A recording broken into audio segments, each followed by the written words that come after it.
대한민국의 조용기 목사님을 소개합니다. 오늘 저는 여러분과 함께 주어진 삶과 주장하는 삶이란 제목으로 말씀을 나누겠습니다.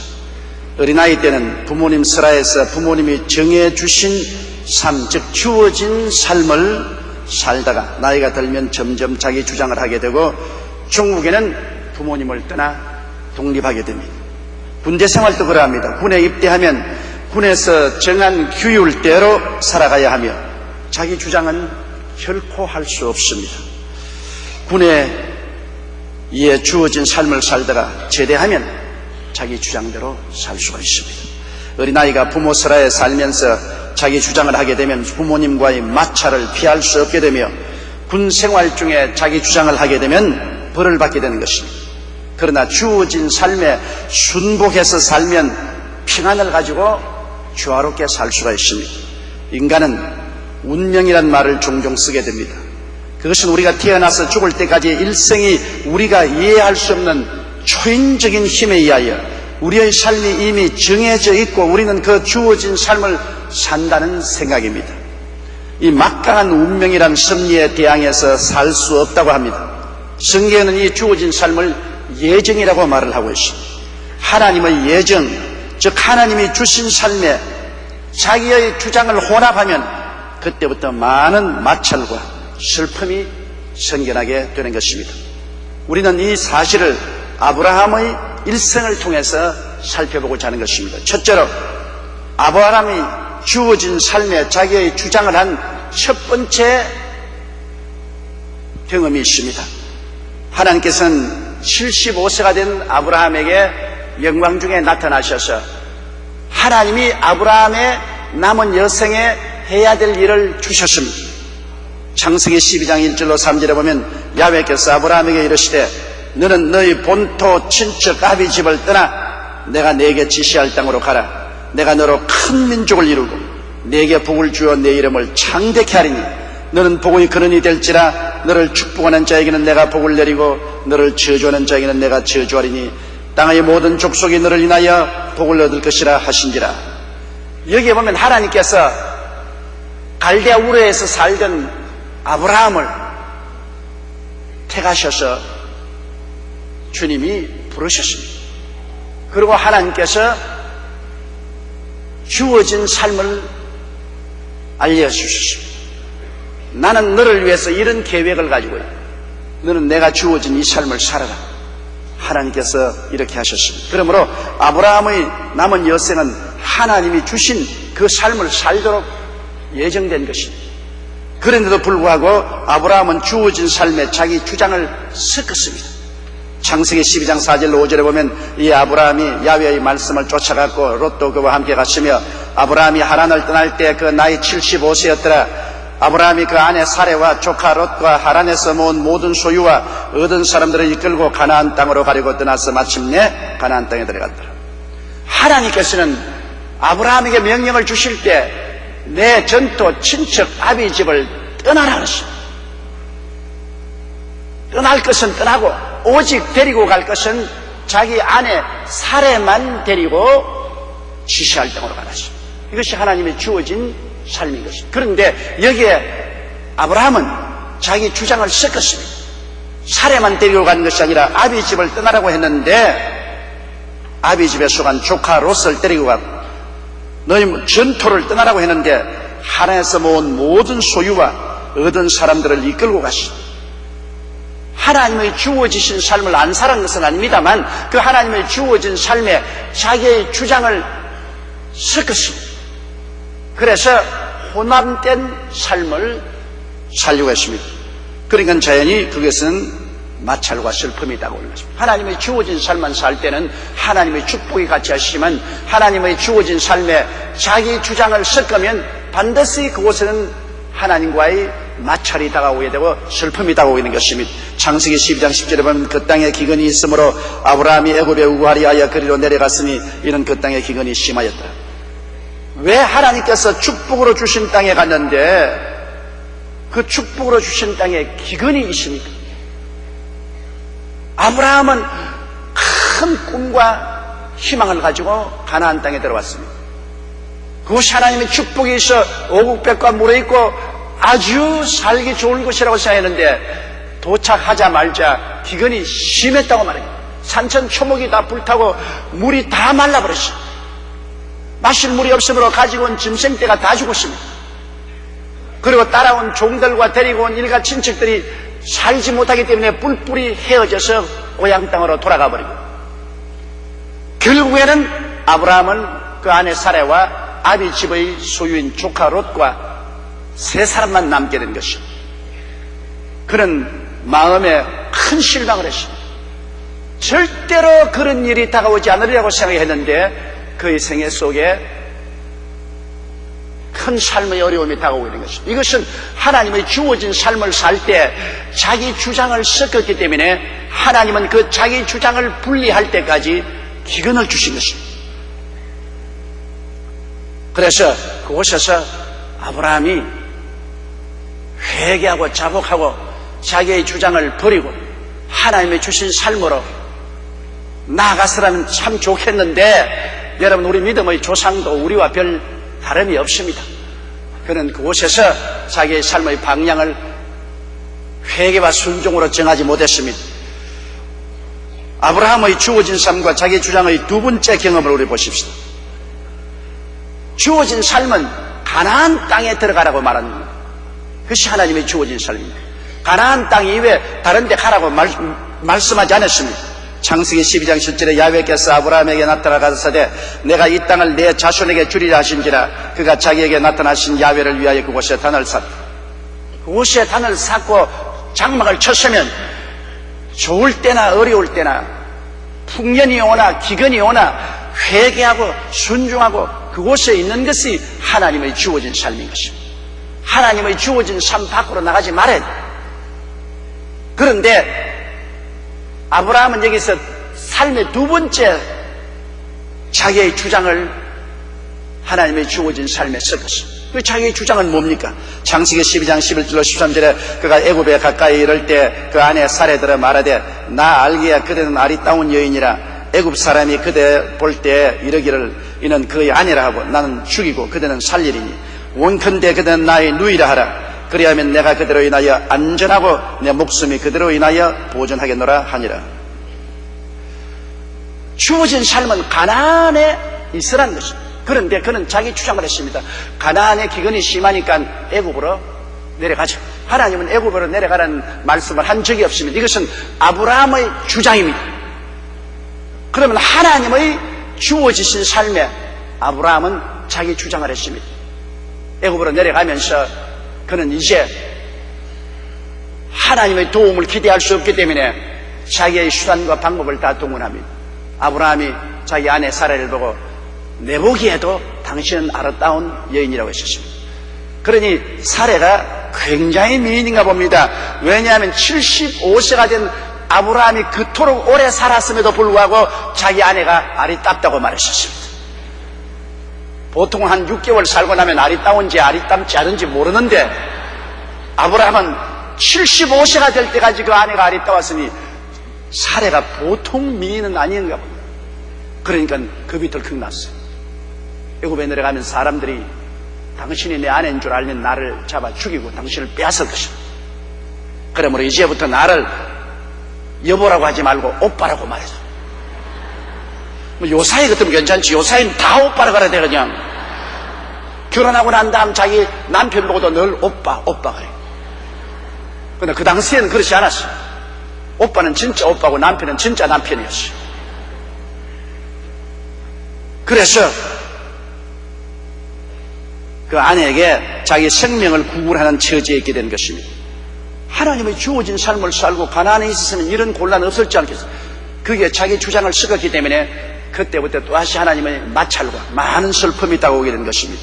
왜냐하면 그가 애굽에 내려갔을 때 우려하던 그 사실이 일어났기 때문인 것입니다. 창세기 12장 14절로 15절에 보면 아브라함이 애굽에 이르렀을 때 애굽 사람들이 그 여인의 심히 아름다움을 보았고 바로의 대신들도 그를 보고 바로 앞에 칭찬함으로 그 여인을 바로의 궁으로 취하여 드린지라. 여기 애굽 여인들이 보니까 그 여인이 보통 아름다운 것이 아닙니다. 심히 아름다웠습니다. 그 부인은 그냥 적당히 해야지. 너무 아리따우면 벌레가 붙어서 안 돼요. 그 아리따운 부인을 두고서 안심을 하고 살 수가 있나요? 아브라함도 이 나그네 생활하면서 부인이 너무 아리따워서 고생 많이 했어요. 그 외국 사람이 보니까 너무 아름다운지라 소문이 쫙 퍼지니까 그 당시에 전제 군주적인 권력을 가진 임금이 가만히 있을 때가 있어요.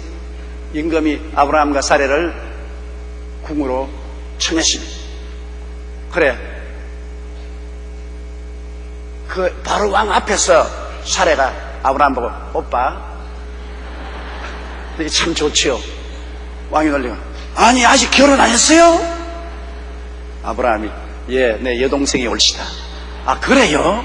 그 참 잘 됐네. 그러면 오늘 이 시간에 나에게 주세요. 내가 아내로 삼겠습니다. 백주에 눈 뜨고 아내를 뺏겨버리고 마는 것입니다. 이 얼마나 큰 비극입니까?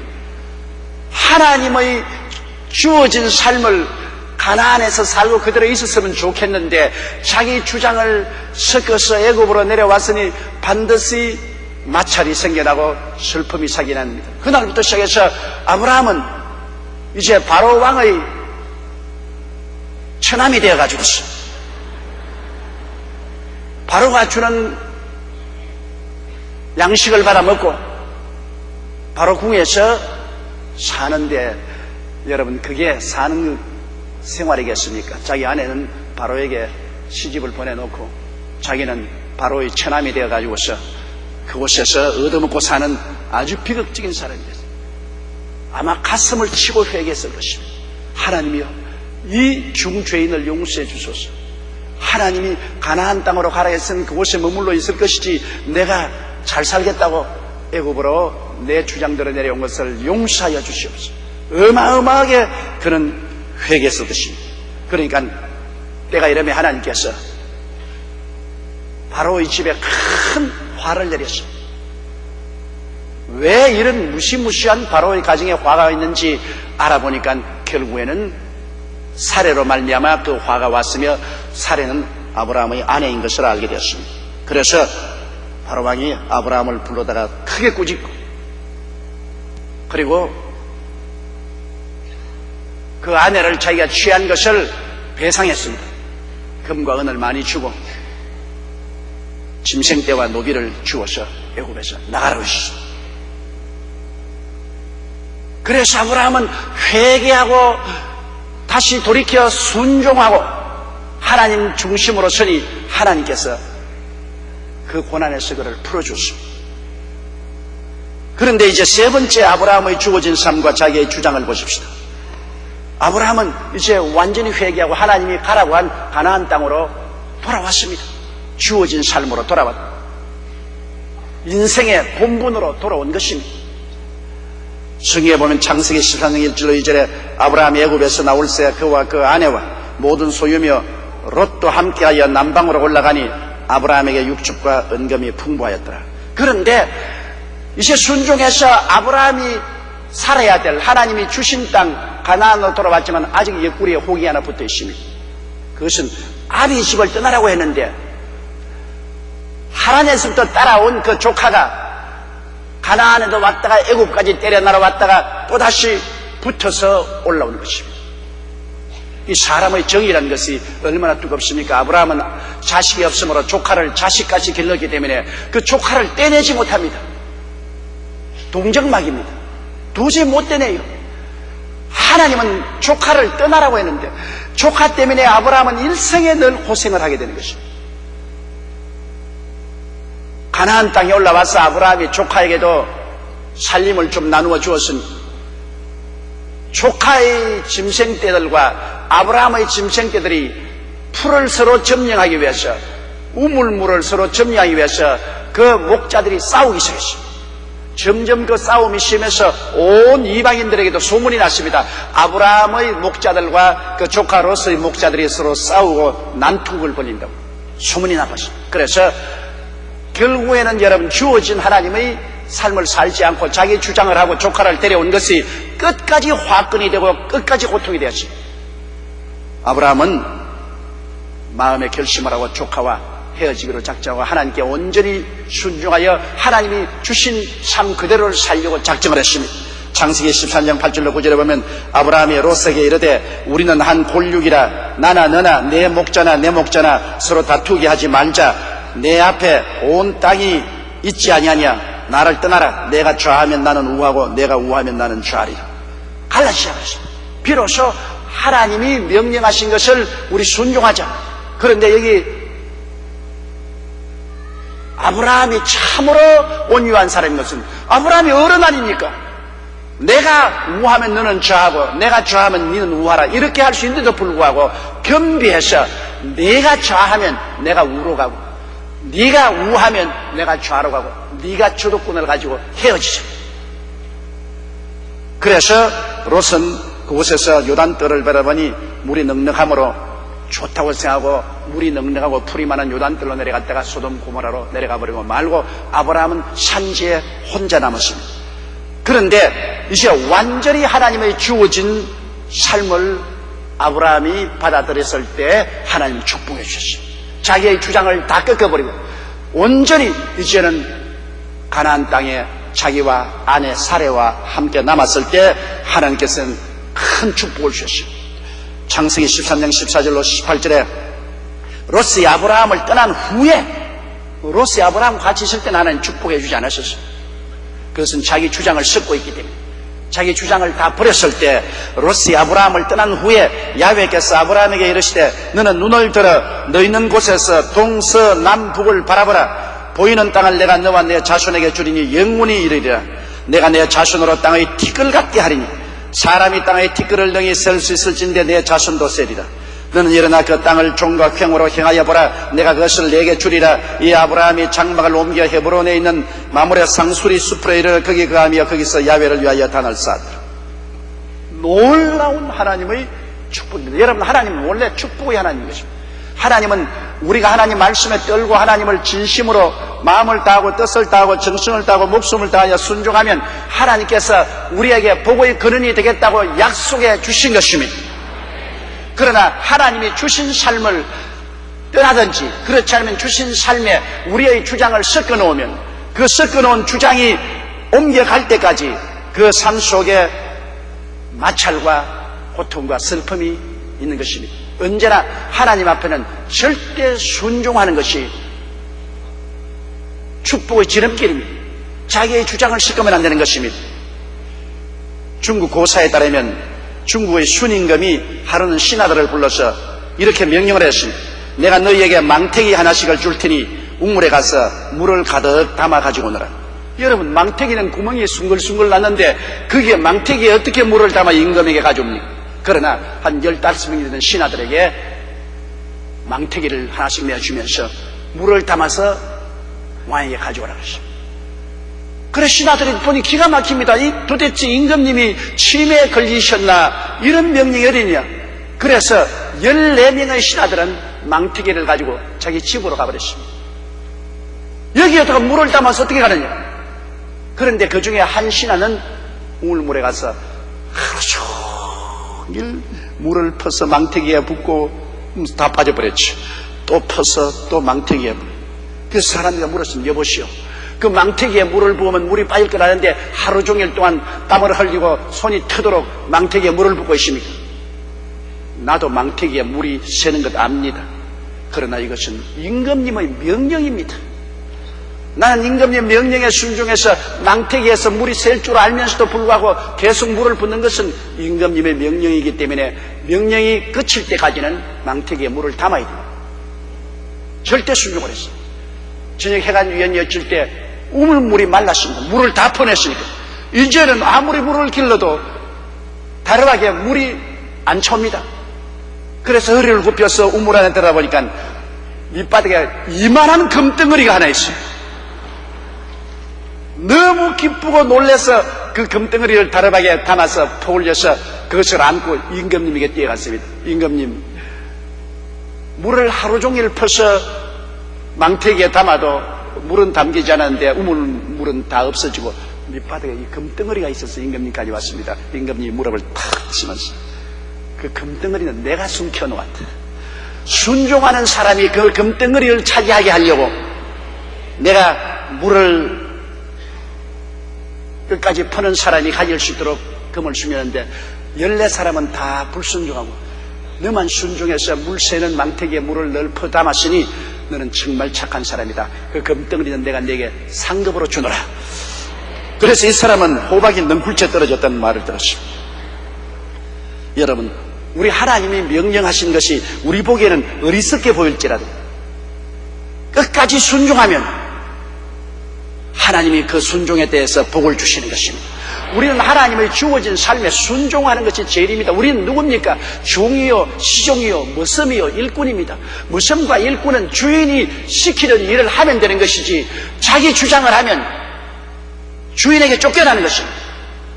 아브라함은 사사건건이 하나님의 주어진 삶에 조금씩 자기 주장을 섞었기 때문에 큰 시련과 환난과 고통을 힘었습니다.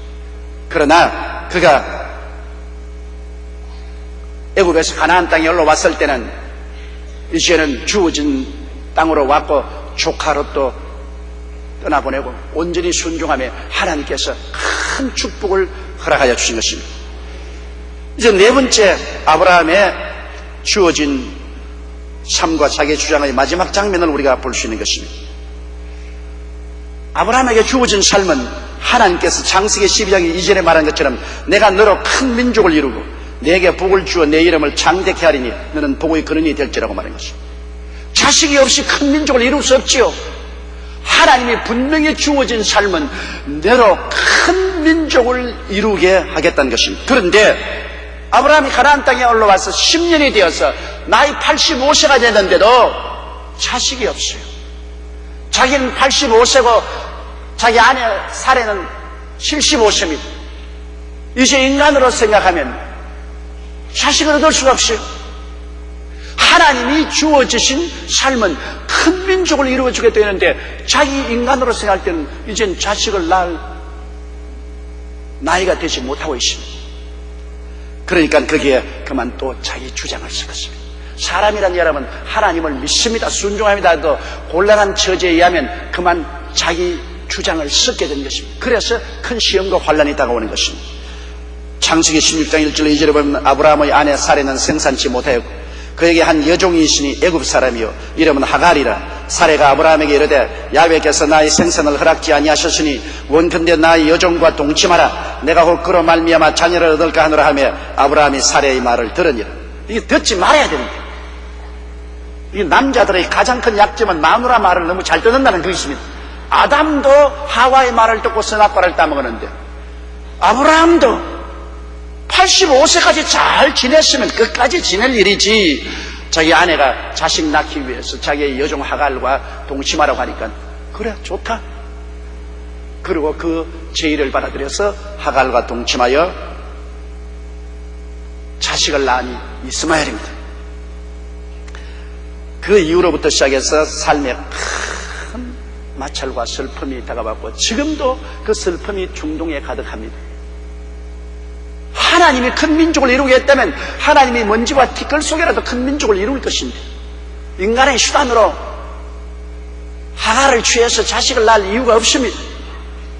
그런데도 그만 인간이 주장해서 하갈을 통하여 자식을 낳게 됐는데 여종 하갈이 어린애가 잉태하니까 이기 양양해서 그만 여주인 사례를 보고 날 좀 보소, 날 좀 보라고 큰 소리 주저하니까 막 사례가 밤에 그냥 아브라함의 멱살을 잡고 왜 나는 잉태하지 못하고 내 여종을 잉태시켜가지고서 나를 이렇게 모욕을 받지 않아. 이건 모두 다 당신 때문이라고 하니 아브라함은 사례에게 멱살이 잡히고 또 가서 저녁에 또 하갈이 가서 또 멱살이 잡히고 영 하루도 편안한 날이다. 더구나 하갈이 이스마엘을 낳고 난 다음 달덩이 같은 아들을 낳아 아들이 자라니 뭐 하갈은 점점 기세 등등해지고 사례는 완전히 쪼그랑바가지가 되었습니다. 그래서 가정의 불행과 눈물이 그치지 않았습니다. 물론 아브라함이 이제는 100살이 되니까 하나님이 약속한 대로 90살 되는 사례를 통해서 아들 이삭을 주었습니다. 그러나 이제는 본체에서 낳은 이삭과 첩에서 낳은 이스마엘 간 사이에 싸움이 일어나서 할 수 없이 아브라함은 하갈과 함께 그 아들 이스마엘을 집에서 내보냈습니다. 이들이 광야에서 방황하면서 이룬 민족이 오늘날 아랍 민족인 것입니다. 여러분, 4,000년이 지난 지금도 아랍인과 유대인 사이에 피로 얼룩진 보복의 역사가 반복되고 있습니다. 최근 1년 더 심각하여 자살, 폭탄, 테러와 미사일 공격 등 수많은 사상자가 속출하고 있습니다. 이것은 본체에서 난 아들과 첩에서 난 아들의 싸움이 4,000년을 계속하는 것입니다. 정말로 아브라함이 하나님의 주신 삶에 자기 주장을 보태었다가 일어난 알력과 슬픔과 고통은 지금도 계속하고 있습니다. 일반적인 중동 분쟁의 중요 원인은 이스라엘이 점령한 땅을 아랍 민족들이 내어놓으라는 것입니다. 6.1 전쟁 동안에 점령한 그 땅을 아랍 민족들이 그 땅을 내놓으라. 기독교, 유대교, 회교의 3대 성지인 예루살렘 성지를 서로 점령하려고 알리기십니다. 90년대 이후 더욱 가수화된 유대인 정착촌과 팔레스타인 난민들 간에 서로 뺏기고 안 뺏기려고 충돌하고 있습니다. 이스라엘의 식수의 3분의 1을 차지하는 골란 공원에서 물 문제로 말미암아 이스라엘과 아랍 민족이 또 싸우고 있습니다. 2차 대전 후에 이스라엘이 1954년 5월 14일 독립국가를 2000년 만에 세우게 되면서 팔레스타인에서 살던 아랍계 주민들이 쫓겨났습니다. 그 결과로 아랍과 이스라엘과의 싸움을 4번이나 싸웠습니다. 전 세계 유대인은 1300만, 본토에는 600만이 거주하고 있지만 아랍 민족은 22개국 3억이며 아랍 포함한 이슬람권은 58개국 16억입니다. 그러므로 270대 1의 싸움인 것입니다. 이슬람교는 이스마엘의 장자권을 들어 정통성을 주장하는 것입니다. 우리는 아브라함의 장자다. 우리가 정통이다. 그리고 모리아산에 제물을 드린 것은 이삭이 아니라 이스마엘이다. 그러나 유대민족들은 아니다. 아브라함의 적자는 바로 이삭이요. 아브라함이 모리아산에 제물을 드린 것은 이스마엘이 아니라 이삭이다. 이렇게 싸우는 겁니다.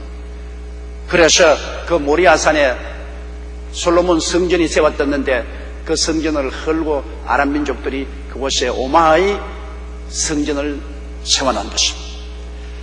그래서 이곳에 오마의 모스크를 헐고 유대인의 성전을 지으려 하고 유대인이 와서 절대로 성전을 못 짓는다고 이 싸움은 끝이 없고 결국 이것이 3차 대전의 원인이 될 수 있는 불씨가 있는 것입니다.